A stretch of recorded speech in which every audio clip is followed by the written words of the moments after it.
एक दफा की बात है, एक बहुत ही ब्यूटीफुल किंगडम था जो समंदर के बिल्कुल बीचों बीच बना हुआ था। उसके आसपास का पानी शाइनिंग क्रिस्टल जैसा चमक रहा था और बड़े रंग बिरंगे फिशेस लहरों से उछलकर बाहर आते थे, जैसे पूरा किंगडम खुशी से जी रहा हो। इस सी किंगडम के लोग बहुत खुश रहते थे। उन्हें मछली पकड़ना, सॉन्ग्स गाना और मिलजुल कर फेस्टिवल्स मनाने का शौक था। उनका किंग इसारुन अपने काइंड हार्ट के लिए मशहूर था। लोग अक्सर उसके महल आते, अपनी प्रॉब्लम्स शेयर करते, क्योंकि उन्हें उसके विजडम पर पूरा भरोसा था। उसके साथ उसकी क्वीन आशा रूल करती थी। वो बहुत ही खूबसूरत और दया से भरी हुई औरत थी। वो अक्सर किंगडम की औरतों को अपने पैलेस हॉल में बुलाती, उनकी कहानियां सुनती और उनकी मदद करती। लेकिन अपनी जेंटल स्माइल के पीछे क्वीन आशा के दिल में एक दुख छुपा था। उसके पास कोई चाइल्ड नहीं था। हर सुबह वो अपनी मेड्स के साथ रॉयल गार्डन में जाती और क्रिसमस ट्री ऑफ ब्लेसिंग्स के सामने खड़ी होकर आंखें बंद करके कहती, O God please bless me with the happiness of a child. King इसारुन अपनी मजबूत शक्ल के पीछे वही दर्द छुपाता था। वो पैलेस बालकनी से समंदर को देखता और चाहता कि एक दिन महल में बच्चों की हंसी गूंज उठे। वक्त गुजरता गया, दिन महीनों में, महीने सालों में बदलते गए। फिर एक सुबह पैलेस की घंटियां खुशी से बज उठी। क्वीन आशा ने 2 डॉटर्स को जन्म दिया, ट्विन सिस्टर्स। पूरा किंगडम जश्न मनाने लगा। सूरज और रोशन हो गया, समंदर गोल्डन लाइट में चमकने लगा और लोगों ने खुशी के सॉन्ग्स गाए। रॉयल कोर्टयार्ड में एक ग्रैंड सेलिब्रेशन हुआ। लड़कियां रॉयल डांस कर रही थीं, डिलिशियस खाना बना और हवा में मीठा सा खुशबू था। किंग इसारुन और क्वीन आशा दोनों मुस्कुराते हुए अपनी दोनों डॉटर्स को देख रहे थे। 2 छोटी एंजल्स जो एक जैसे दिखते थे। बस एक फर्क था, एक के ब्लैक हेयर और दूसरी के गोल्डन हेयर थे। किंग ने प्यार से कहा, हमारा ब्लैक हेयर डॉटर का नाम मीरा और गोल्डन हेयर डॉटर का नाम सलीना होगा। Our black-haired daughter shall be named Mira, and our golden-haired daughter shall be Selena. लोगों ने चेयर किया और रॉयल बैल्कनी पर फ्लावर्स बरसाए गए जब उनके नाम अनाउंस हुए। साल बीत गए। जब प्रिंसेसेस 5 साल की हुई तो वो पूरे किंगडम की रोशनी बन गई। दोनों बहुत ब्यूटीफुल थीं, हमेशा साथ साथ रहती थी। रॉयल गार्डन में खेलती, फ्लावर्स के बीच हंसती और बटरफ्लाईज के पीछे दौड़ती रहती। मेड्स उन्हें प्यार भरी नजर से देखती थी। हर शाम वो अपने किंग के साथ बैठती, जो उन्हें किंगडम के अलग अलग पार्ट्स में ले जाता। प्रिंसेसेस बच्चों से मिलती, किनारे पर फिशेस को खिलाती और लोगों को हाथ हिलाकर हेलो कहती। रात में क्वीन आशा उन्हें बेड टाइम स्टोरी सुनाती और वो क्रिस्टल लैम्प्स की रोशनी में सो जाती। वक्त बढ़ता गया, मौसम बदलते गए और जल्दी ही प्रिंसेसेस 16 साल की हो गई। दोनों का चेहरा एक जैसे था, पर दिल बिल्कुल अलग। प्रिंसेस मीरा अपने लंबे ब्लैक हेयर के साथ बड़ी चमकती आंखों वाली और मुस्कान वाली थी। उसे ब्यूटी और डांस सबसे ज्यादा पसंद था। हर सुबह मेड्स उसके लिए नई ड्रेस तैयार करती, पर्ल्स और सिल्क से बनी हुई, और वो पैलेस गार्डन में डांस करने चली जाती। जब मीरा डांस करती, हवा में चमक सी भर जाती। फ्लावर्स तुरंत खिल उठते और आसमान में रंगों की रिबन सी तैरने लगती। लेकिन मीरा बहुत लेजी थी। उसे कोई काम करना पसंद नहीं था। डांस के बाद बस सो जाती। अगर कोई उसे उठाता तो वो कहती, let me sleep, go away, I need my rest. उसकी सिस्टर प्रिंसेस सलीना बिल्कुल उलट थी। उसके गोल्डन हेयर और डीप ब्लू आईज काय जैसे चमक रखते थे। जहां वो जाती वहां काइंडनेस का नूर छा जाता। सलीना सुबह जल्दी उठती, खुद को तैयार करके किंग और क्वीन के साथ ब्रेकफास्ट करती, फिर अपनी फेवरेट बुक लेकर सी साइड चली जाती। वहां वो पेड़ के नीचे बैठकर पढ़ाई करती। उसकी सॉफ्ट आवाज लहरों के साथ मिल जाती। जब वो सॉन्ग गाती तो बर्ड्स और बटरफ्लाईज तक पास आ जाते। उसका दिल गरम रोशनी से भरा हुआ था। वो लोगों की मदद करती, बाजार में जाके गरीबों को कॉइन्स और बच्चों को टॉयज देती। किंग और क्वीन दोनों उसके जेंटल नेचर पर गर्व करते थे, लेकिन मीरा बस सोना और डांस करना चाहती थी। एक रात क्वीन ने कहा, मुझे नहीं पता मीरा का क्या होगा, उसकी लेजीनेस मुझे परेशान करती है। किंग इसारुन मुस्कुराया और बोला, टाइम सबको सिखाता है मेरी क्वीन। एक दिन वो समझ जाएगी। आखिर वो दिन आ गया, ट्विन प्रिंसेसेस का बर्थडे। पूरा पैलेस फ्लावर्स से सजा हुआ था। व्हाइट और red flowers, glittering pearls, shining crystals और गोल्डन रिबन्स हर कोना रोशन कर रहे थे। 2 ब्यूटीफुल ड्रेसेस रेडी थी, दोनों क्रिस्टल थ्रेड्स और फ्लावर एम्ब्रॉयडरी से बनी हुई। मीरा की ड्रेस ब्लैक और सिल्वर थी, रेयर डार्क जूल्स के साथ। सलीना की ड्रेस रेड और गोल्ड थी, सूरज की रोशनी में रेड रोज की तरह चमक रही थी। बाहर पैलेस के सामने एक ग्रैंड स्टेज बनाया गया था, जहां टेबल्स पर डिलिशियस फूड, स्वीट डिशेस और ग्लोइंग लैंटर्न सजाए गए थे। हॉर्सेस को फ्लावर्स से डेकोरेट किया गया था। गेस्ट्स किंगडम के कोने-कोने से आए थे। म्यूजिक हर तरफ घूम रहा था। किंग एसारुन और क्वीन आशा अपनी रॉयल सीट्स पर बैठे तो लोग चीयर करने लगे। सबसे पहले प्रिंसेस सलीना आई। उसकी रेड ड्रेस फायर लाइट जैसी चमक रही थी। उसने मुस्कुराकर कहा, today I want to sing a song for everyone. लोगों ने क्लैप्स किए और जब उसने सॉन्ग गाया तो पूरा महल सुकून और खुशबू से भर गया। इवन छोटे-छोटे विंडोज खुल गए, जैसे हवा उसका गीत सुनना चाहती हो। फिर प्रिंसेस मीरा आई अपनी ब्लैक गाउन में, नाइट स्काई जैसी चमक। उसने मुस्कुराकर कहा, now I will show you a dance more beautiful then any song. Music बजने लगा और मीरा ने डांस शुरू किया। हर मूवमेंट में ग्रेस और मैजिक था। फ्लावर्स उसके पैरों के आसपास खिल गए, स्काई में कलर्स घूम गए।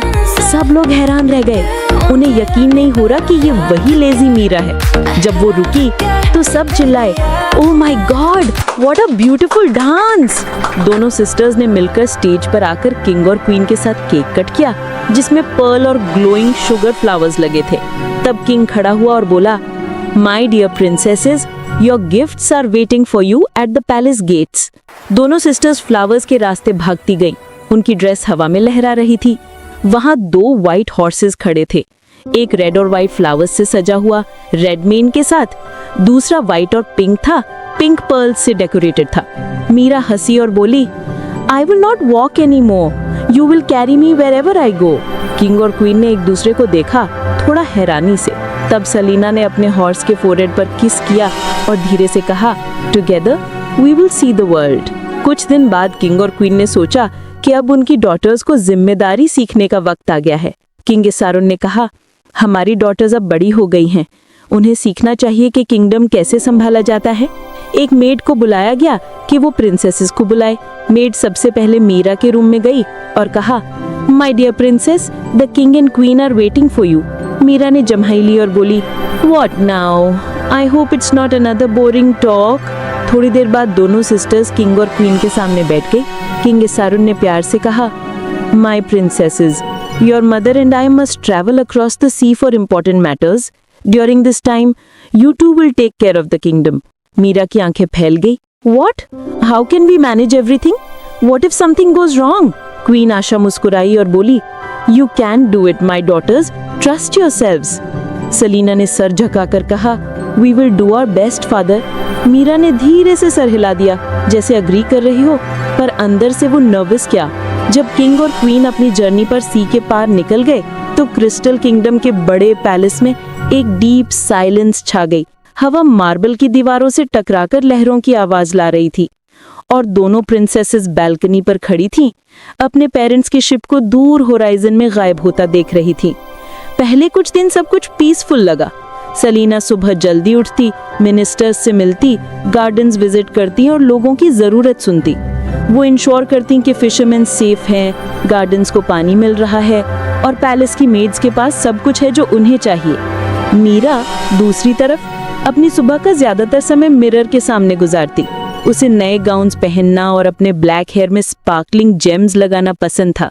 जब सर्वेंट्स उसके रूम में रिपोर्ट्स लेकर आते तो वो अपना हाथ वेव करके कहती, बाद में देख लूंगी। थोड़ी देर में छोटी छोटी प्रॉब्लम्स बढ़ने लगी। पैलेस के एक हिस्से में फाउंटेन्स का पानी रुक गया, फिशरमैन के नेट्स फट गए और गार्डन्स में कुछ फ्लावर्स मुरझा गए। लोग मीरा के रिस्पॉन्स का इंतजार करते रहे, पर वो कभी मीटिंग्स में नहीं आई। जब भी सलीना अपनी सिस्टर के रूम के पास से गुजरती, वो उसे विंडो के पास सपनों में खोई हुई देखती। फिर भी सलीना ने कभी कुछ नहीं कहा। वो बस चुपचाप काम करती रही, ये सोचकर कि एक दिन मीरा समझ जाएगी। एक सुबह समंदर के ऊपर काले बादल छा गए, लहरें ऊंची और तेज हो गई। और तेज बारिश गिरने लगी। गार्ड्स दौड़ते हुए सलीना के हॉल में आए, कह रहे थे कि एक बोट जो खाना ला रही थी वो कोरल रॉक्स के पास फंस गई है। बिना एक पल सोचे सलीना ने सोल्जर्स को बुलाया और शोर की तरफ निकल गई। वो बिना रुके काम करती रही जब तक बोट रेस्क्यू नहीं हो गई और सेलर्स सेफ नहीं हो गए। मीरा अंदर ही रही, स्टॉर्म से डरकर। अपनी बैल्कनी से उसने अपनी सिस्टर को दूर देखा, भीगी हुई, थकी हुई, लेकिन लोगों की मदद करते हुए। पहली बार मीरा ने अपने दिल में एक अजीब सी फीलिंग महसूस की। एक छोटी सी आवाज कह रही थी कि शायद सिर्फ ब्यूटी ही काफी नहीं होती। जब स्टॉर्म खत्म हुआ तो लोग सलीना के आसपास जमा हो गए। उन्होंने उसकी करेज और काइंडनेस के लिए चीयर्स किए। मीरा चुपचाप अपने कमरे से देखती रही जब लोग उसकी सिस्टर पर फ्लावर्स बरसा रहे थे। उसने जेलसी नहीं महसूस की, बस एक हल्का सा दुख, जैसे उसे एहसास हुआ हो कि कुछ कीमती चीज उसके अंदर मिसिंग थी। उस शाम मीरा अपने फेवरेट गार्डन में गई, वहीं जहां वो हमेशा डांस करती थी फ्लावर्स के बीच। लेकिन इस बार उसने डांस नहीं किया।